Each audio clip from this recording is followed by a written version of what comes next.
హైదరాబాద్ రూట్లో అలా వస్తూ ఉన్నప్పుడు కొద్ది దూరం వచ్చిన తర్వాత దేవుడు మాట్లాడుతున్నాడు. నేను ఇది దాటుకొని ముందుకు వెళ్ళాలేమో అనుకున్నాను. అప్పుడు దేవుడు చెప్తున్నాడు, వెళ్ళవలసిన మార్గము నేను నీకు చూపిస్తాను. ఎప్పుడైతే నాకు కన్ఫర్మ్ అయిందో అప్పుడు నేను అయ్యగారికి ఫోన్ చేశాను.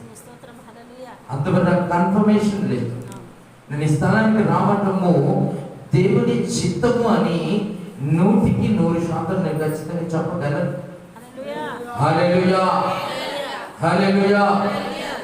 అయితే ఇద్దరు టర్న్ అయిన తర్వాత ప్రోగ్రామ్ ఎలా ఉంటుందో తెలియదు కాబట్టి నేను అయ్యగారికి ఫోన్ చేశాను. ఫోన్ చేసి, అయ్యా నేను వస్తున్నాను. ఫోన్ చేసి ఎక్కడి నుంచి నేను చెప్పలేదు. ఆయన ఎక్కడున్నారని నేను అడిగాను. నేను వస్తున్నాను అని చెప్పిన తర్వాత నేను అలా వస్తూ ఉన్నప్పుడు దేవుడు మాట్లాడినాడు. నేను ఏం చెప్పాలి అక్కడ, నేను ఏం ప్రకటించాలి, ఎందుకొరకు నన్ను అక్కడికి తీసుకొని వెళ్తున్నావు అని చెప్పేసి ఉన్నప్పుడు నేను రోషము గల దేవుడును వెళ్ళి అక్కడ నిలబడు, నేను నీతో మాట్లాడతాను. నేను నీకు బయలుపరిచిన సంగతులను తప్ప మరొక సంగతిని చెప్పకూడదు. మొదటి కండిషన్. రెండవ కండిషను, నీ జీవితంలో నీవు నా శక్తిని అనుభవించినటువంటి ఒక చిన్న సాక్ష్యం దేవుడు చెప్తున్నాడు. హల్లెలూయా. ఆ చిన్న సాక్ష్యం ఏంటంటే, ఒక వాక్యాన్ని చదివి నేను వినిపించి ఆ తర్వాత సాక్ష్యం నేను చెప్తాను. సమీర గ్రంథము ఇందాక చదువుకున్నటువంటి లేఖన భాగంలోనే ఆ మాట ఉంది. నేను ఆశ్చర్యపోయాను, ప్రభా నువ్వు నాకు చెప్పాలని చెప్పినటువంటి వాక్యమే వాళ్ళు కూడా పాఠాలు నేర్చుకుంటున్నారు కదా అనుకున్నాను. నేను ఇప్పుడు కనిపెట్టు 17వ అధ్యాయము 26వ వచనం.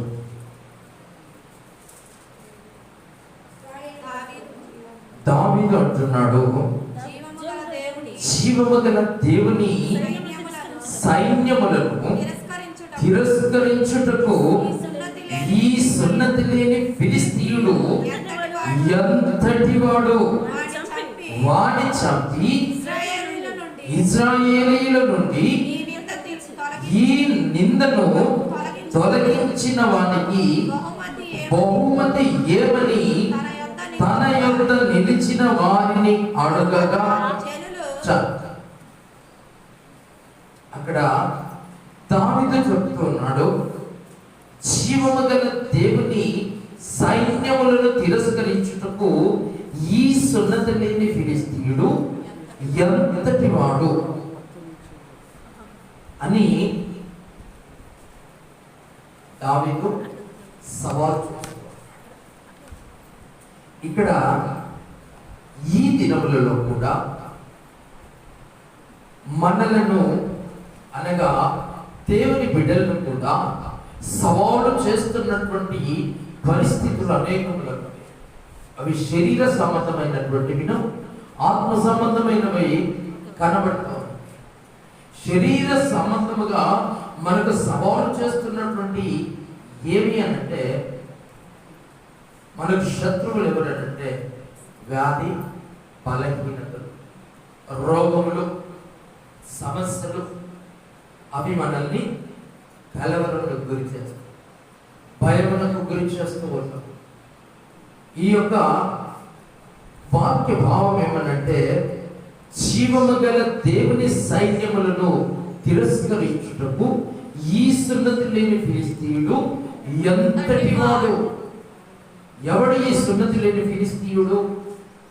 అది భయంకరమైనటువంటి వ్యాధి, రోగము, సమస్య, మరి ఏదైనా అయి ఉండవచ్చు. అది మనల్ని ఏం చేస్తుంది? సవాలు చేస్తుంది. నీకు చేతనవుతుందా లేదా నీ దేవునికి చేతనవుతుందో చూసుకో అని వ్యాధి సవాలు చేస్తుంది. ఈ వ్యాధులు సవాలు చేసినప్పుడు మనం ఏం చేస్తున్నాం? అటు ఇటు పరిగెత్తుతున్నాం. ఎటు పరిగెత్తినప్పటికీ అక్కడ చెయ్యము దొరకదు. జయము దొరకట్లేదు. ఎన్నో హాస్పిటల్కి పరిగెత్తుతున్నాం, ఎంతో మందిని దర్శిస్తున్నాం, సంప్రదిస్తున్నాం, మాంత్రికులను సంప్రదిస్తున్నాం, చెట్ల మందులని ఆ మందులని పలు రకాలుగా వెళ్తూ ఉన్నారు. అయితే ఇక్కడ దావీదు తాను విశ్వసించాడు. దేన్ని విశ్వసించాడు? దేవుని యొక్క బలమును. ఎందుకు? ఆయన అనుభవించాడు కాబట్టి. దేవుని యొక్క బలమును ఆయన అనుభవించాడు. ఎలా అనుభవించాడు? ఆయన గొర్రెలను కాసుకుంటుండగా ఎక్కడ? అడవిలో. ఆయనకు చుట్టెవరు లేరు. ఆ కాస్తున్నటువంటి ఆ గొర్రెల దగ్గరికి ఏమొచ్చింది? సింహం వచ్చింది, ఎలుగుబంటి వచ్చింది. ఆ సింహం యొక్క బలము నుండి చదవండి 37వ వచనము, 36, 37. మీ దాసుడనైన నేను ఆ సింహమును ఎలుగుబంటిని చంపితినే, జీవము గల దేవుని సైన్యములను తిరస్కరించిన ఈ సున్నతి లేని ఫిలిష్తీయుడు అగుననియు, సింహం యొక్క బలము నుండి, ఎలుగుబంటి యొక్క బలము నుండి నన్ను రక్షించిన యెహోవా ఈ ఫిలిష్తీయుని చేతిలో నుండి కూడాను విడిపించుననియు చెప్పెను. అందుకు సౌలు పొమ్ము, యెహోవా నీకు తోడుగా నుండును గాక అని దావీదుతో అనెను. ఇక్కడ మహాభయంకరమైనటువంటి ఆ క్రూర మృగ సింహమును, ఎలుగుబంటి. మనకు కూడా శరీరంలో పలు రకములైనటువంటి వ్యాధులు, బలహీనతలు. ఈ వ్యాధి బలహీనతలు మనతో పోరాడుతున్నప్పుడు మనము కూడా ఆయుధములను ధరించుకొని, ఏ ఆయుధము? దేవుని యొక్క వాక్యం అనేటటువంటి ఒక ఆయుధం. దేవుని యొక్క వాక్యం అనే ఆయుధము. ప్రకటన గ్రంథం 3వ అధ్యాయము 8వ వచనంలో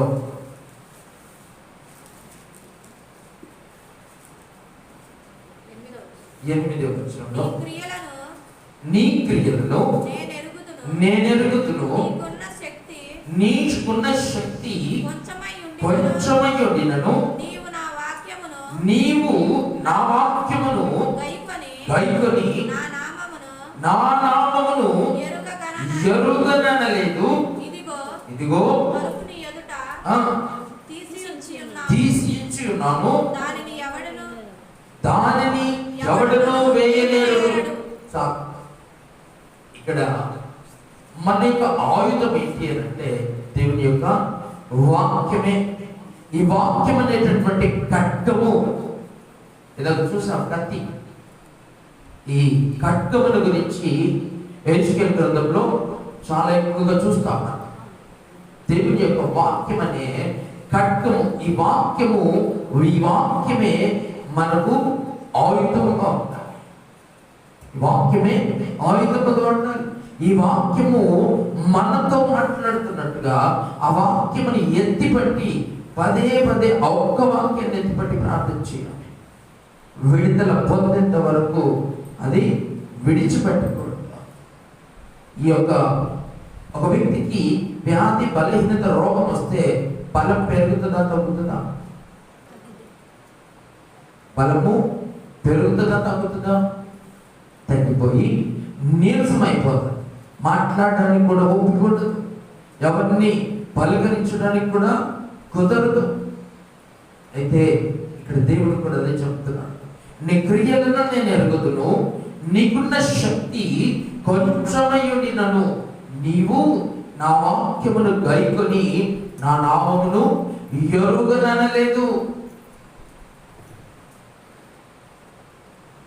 మనకేమనిపిస్తుంది? వ్యాధితో బలహీనతో ఉన్నప్పుడు, అయ్యా ఈసారి కొంచెము నా మాట వినని ఎవరైనా చెప్తే మనం ఏమంటాం? పోయే అందరూ అనుకుంటారు. తర్వాత వింటాను, ఓపిక లేక నేను చేస్తుంటే నీదేంటి గోల, నాకు ఓపికే లేదు, నేను బలహీనతతో ఉన్నాను, నేను వ్యాధితో ఉన్నాను, నాకు రోగం వచ్చింది, వీటన్నిటితో నేనుంటే నీ గోల ఏంటి అని మనం విసుకుంటాం. అయితే ఇక్కడ దేవుడు సాక్ష్యం ఇస్తున్నాడు. ఆ యొక్క ఫిలదెల్ఫియాలో ఉన్నటువంటి సంఘముతో సాక్ష్యం ఇస్తున్నాడు. ఆ సంఘముల గురించి దేవుడు సాక్ష్యం ఇస్తున్నాడు. ఈ రోజున మన సాక్ష్యం, ఈ రోజున మన సాక్ష్యం మనం ఎన్నో దినాల నుంచి మన వాక్యం పెట్టుకున్నాం. వాక్యానికి కొదవ లేదు, కొరత లేదు, సమృద్ధికరమైనటువంటి వాక్యం మనకు. అయితే దేవుడు సాక్ష్యము మన గురించి ఇవ్వగలగాలి. దేవుడే మనకు సాక్షిగా ఉండగలగాలి. లేకపోతే కనుక మన జీవితము వ్యర్థము. ఎన్ని వాక్యాలు విన్నప్పటికీ జీవితంలో క్రియ లేకపోతే, ఈ వాక్యానుసారమైనటువంటి క్రియ మన జీవితంలో లేకపోతే ఆ యొక్క బ్రతుకది వ్యర్థమైనటువంటి బ్రతుకుగా మార్చబడుతుంది. కనుక మనం ఎవరిని కూడా మోసపోకూడదు. ఈ వాక్యమును వింటూ ఉన్నారు, కానీ ఆ వాక్యానుసారమైనటువంటి ప్రవర్తన మనలో లేదు. అందుకని రోమలో ఒక మాట రాయబడి ఉంది, 2వ అధ్యాయం 13వ వచనం. రోమపత్రిక 2వ అధ్యాయము 13వ వచనం. ధర్మశాస్త్రమును అనుసరించి నడుచుకున్నట్టుగా ఆ యొక్క వాక్యం హెచ్చరికగా ఉంది. 2:13 రోమపత్రిక. ధర్మశాస్త్రము వినువారు దేవుని దృష్టికి నీతిమంతులు కారు గాని ధర్మశాస్త్రమును అనుసరించి ప్రవర్తించు వారే నీతిమంతులుగా ఎంచబడతారు. ప్రభు దృష్టికి ఎవరు నీతిమంతులు?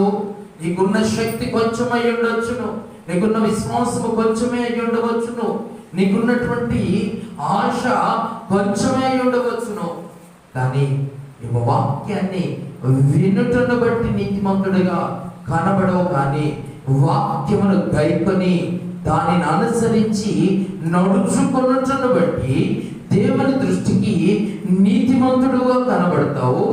దేవుని దృష్టికి బలము కలిగినటువంటి ఒక జనములను కనబడతావు.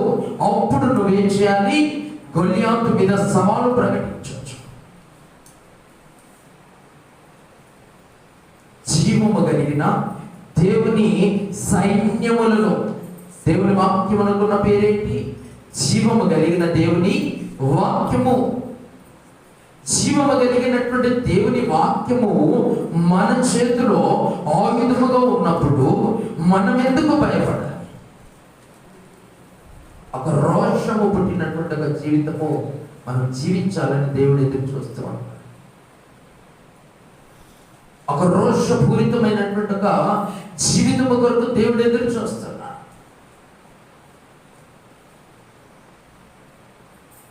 కాలం గడుస్తూ గడుస్తూ గడుస్తూ వస్తుంది. వాక్యం అయితే వింటున్నాం, అనేక మర్మములు ప్రకటించబడుతున్నాయి, బోధించబడుతున్నాయి, కానీ వాక్యములో ఉన్నటువంటి శక్తిని మనం అనుభవించలేకపోతున్నాం. ఈ గొల్యాతు రూపంలో అనేకమైనటువంటి వ్యాధులు, బలహీనతలు, సమస్యలు, రోగములు ఏవేమో మనల్ని కలవరపరుస్తూ ఉన్నాయి, దుఃఖపరుస్తున్నాయి, ఏడిపిస్తున్నాయి. ఏంటి నా జీవితం అనేటటువంటి ఒక స్థితిలోనికి దిగజారిపోతూ ఉన్నా. కానీ దేవుని వాక్యములో శక్తి ఉంది. దేవుని వాక్యములో దేవుని యొక్క బలం ఉంది. ఆ బలమును మన జీవితంలో మొట్టమొదట వ్యక్తిగత జీవితంలో మనం అనుభవించు. ఎవరో అనుభవించిన తర్వాత సంగతి మొదట మనం అనుభవించాలి. మనం అనుభవిస్తేనే మనం ఇంకొకరికి బోధించగలుగుతాం. మనకే అనుభవం లేకపోతే మనం బోధించగలమా? ఇంకొకరికి నిలబెట్టగలమా? ఇంకొకరికి మనం ప్రకటించగలమా? అందుకే అపోస్తలుడైనటువంటి పౌలు చెప్తున్నాడు, ఇదే రోమపత్రికలో 15వ అధ్యాయము 19వ వచనంలో 18, 19 వచనాలు. రోమపత్రిక 15వ అధ్యాయము 18, 19 వచనాల్లో ఎలాగనగా అన్యజనులు విధేయులగునట్లు వాక్యము చేతను క్రియ చేతను గురుతుల బలము చేతను మహత్కార్యముల బలము చేతను పరిశుద్ధాత్మ బలము చేతను క్రీస్తు నా ద్వారా చేయించిన వాటిని గుర్చియే గాని మరి దేనిని గుర్చి మాట్లాడ తెగింపను. ఇక్కడ పౌలు చెప్పుకుంటున్నాడు, ఏమని సాక్ష్యం ఇస్తున్నాడు? నేను ఎవరి కొరకు సాక్ష్యం చెప్పట్లేదు. ఇక్కడ క్రీస్తు నా ద్వారా చేయించిన వాటిని గురించి తప్ప మరి దేని గురించి నేను సాక్ష్యం ఇవ్వట్లేదు అని చెప్తూ ఉన్నాను. ఇక్కడ దావీదు కూడా అదే సాక్ష్యం చెప్తూ ఉన్నాడు. దావీదు కూడా అదే సాక్ష్యం చెప్తున్నాడు.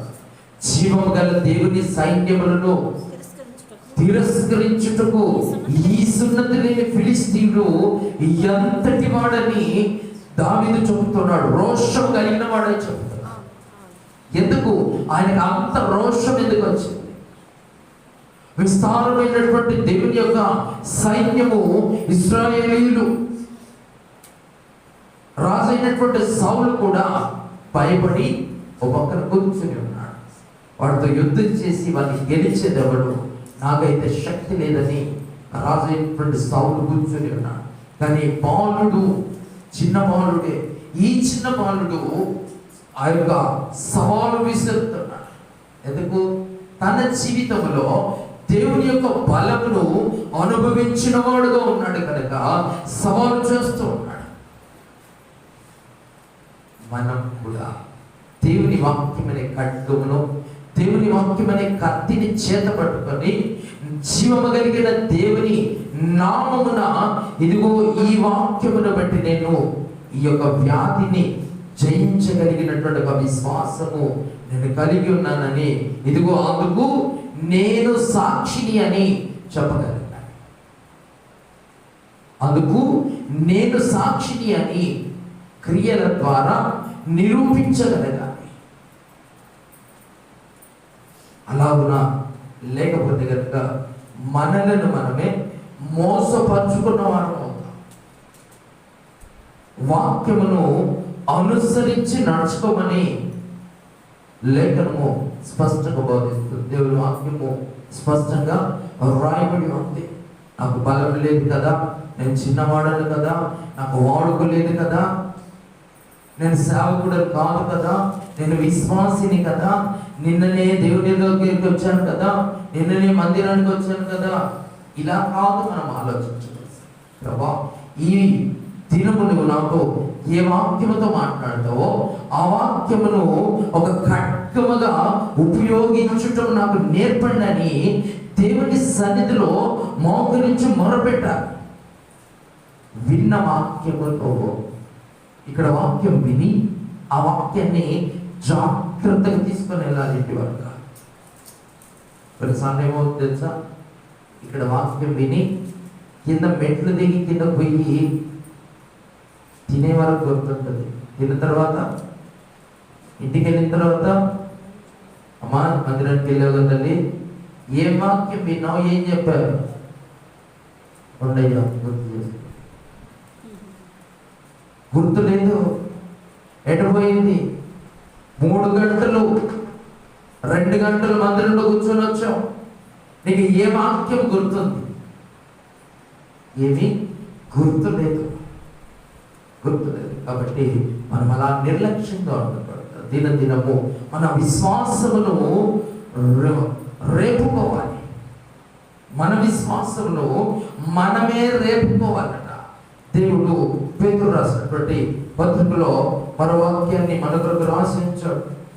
ఎవరో మనల్ని రేపరు, మనకు మనమే రేపుకోవాలి, మనకు మనమే హెచ్చరించుకోవాలి, మనకు మనమే బోధించుకోవాలి, మనల్ని మనమే సిద్ధపరచుకోవాలి దేవుని యొక్క రాకడ కొరకు. లేకపోతే కనుక మనలను మనమే మోసపరుచుకున్న వారం అవుతాం. పేతురు రాసినటువంటి 2వ పత్రిక 3వ అధ్యాయము 2వ వచనం. పరిశుద్ధ ప్రవక్తల చేత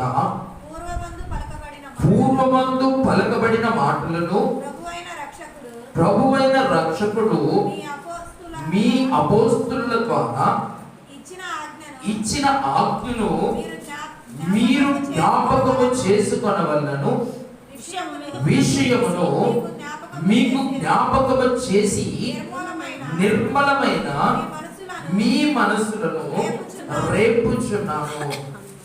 కొత్త ఆజ్ఞ ఏమీ లేదు ఇక్కడ. హల్లెలూయా, హల్లెలూయా, హల్లెలూయా. ఇక్కడ కొత్త ఆజ్ఞ ఏమీ లేదు. ఇదివరకు ఆయన ఏ వాక్యము ద్వారా మాట్లాడి ఉన్నాడో ఒక కాలంలో మనం విని ఉండవచ్చును. ఈ వాక్యాలు విని ఉండవచ్చును. దేవుడు ఏదో సందర్భంలో మనల్ని దర్శించాడు ఈ వాక్యం ద్వారా. ఈ వాక్యం ద్వారా ఆల్రెడీ మనల్ని దర్శించాడు. ఇప్పుడు మరలా దర్శిస్తాడు. ఇది కొత్తదే కాదు. పూర్వమున పలుకబడినటువంటి మాటలే. పరిశుద్ధ ప్రవక్తల చేత పూర్వమందు పలుకబడిన మాటలను ప్రభువైన రక్షకుడు మీ అపోస్తుల ద్వారా ఇచ్చిన ఆజ్ఞను మీరు జ్ఞాపకము చేసుకొనవలెను విషయమును మీకు జ్ఞాపకము చేసి. ఏం చేస్తున్నాడు? జ్ఞాపకం చేస్తున్నాడు. అంటే అర్థం ఏంటి? మనం మర్చిపోయాం, గుర్తులేదు. దేవుడు ఇదివరకే మనతో మాట్లాడి ఉన్నాడు. ఇదివరకే ఎన్నో సందర్భంలో అది పాట రూపకంగా విన్నామో, ప్రసంగం రూపకంగా విన్నామో, లేక మనం చదివామో, మనకి ఎవరు చెప్పారో, ఏదో రూపకంగా మనలోనికి దేవుని వాక్యం వచ్చింది. ఇన్ని పాటలు పాడాం కదా, ఆ పాటల్లో ఉన్నంత దేవుని వాక్యం. ఈ వాక్యమును మన హృదయంలో ఒక రోషమును పుట్టించాలి. ఎందుకు? రేపబడితే లోకంలో అంటారు, ఎవరన్నా గొడవ పెట్టుకొని కోపి స్థితిలో ఉన్నాడు అనుకో, ఎందుకురా దేవుడు వారితో పెట్టుకున్నాను, అయిన దానికి కాని దానికి రేగుతూ ఉంటారు కొంతమంది. కారణం ఏముండదు కానీ రేగుతుంటారు. ఈ రేగుతున్న వారిని ఇంకెవరన్నా వచ్చి ఇంకేదన్నా సంగతి, మర్చిపోయిన సంగతి, ఎప్పుడో జరిగిన సంగతి పొరపాటున వారి చెవులో పడ్డట్టుగా మాట్లాడితే అయిపోయింది. బీపీ ఎక్కడ భయపడుతుంది. జరిగిపోయిన సంగతులను జ్ఞాపకం చేస్తే ఆ వ్యక్తి రెచ్చిపోతాడు. ఇక్కడ కూడా దేవుడు తన వాక్యమును బట్టి మనలను రేపుతున్నాడట. పాత సంగతులను జ్ఞాపకం చేసి రేపుతున్నాడు. కానీ మన రేపబడిన స్థితిలో ఉన్నామో లేదో ఒక్కసారి జాగ్రత్తగా పరీక్షించుకొని మనల్ని మనం జాగ్రత్తగా చూసుకుంటే దేవుడు నిజముగా మనల్ని నిలబెట్టిన వాడు అవుతాడు. ఆయన యొక్క వాక్యమునకు మనం విలువించిన వారంగా మార్చబడతాం. ఇక్కడ దావీదు ఆ సవాలు విసురుతున్నాడు శత్రువు. మనము కూడా మన దగ్గరికి వస్తున్నటువంటి బలహీనతలు, వ్యాధులు, రోగములు, వాటి విషయంలో రోషమ కలిగిన వరమే ఉండాలని ప్రభు పేరిట మనవి చేస్తూ ఉన్నా. చిన్న వాక్యం, చిన్నగా ఒక చిన్న సాక్ష్యం నా జీవితంలో జరిగినటువంటి ఒక సాక్ష్యంలో ప్రభు చెప్పమన్నాడు కనుక నేను చెప్తున్నాను. ఫిబ్రవరి నెల 15వ తారీఖున, అంటే దాదాపుగా జనవరి, ఫిబ్రవరి, నవంబర్ నుంచి నాకు ఎక్కువ వచ్చినటువంటి ఫోన్ కాల్స్, కంటి సమస్యతో బాధపడుతున్న వారి గురించి ఫోన్ కాల్స్ వచ్చాయి. ఈ వచ్చినటువంటి ఈ ఫోన్ కాల్స్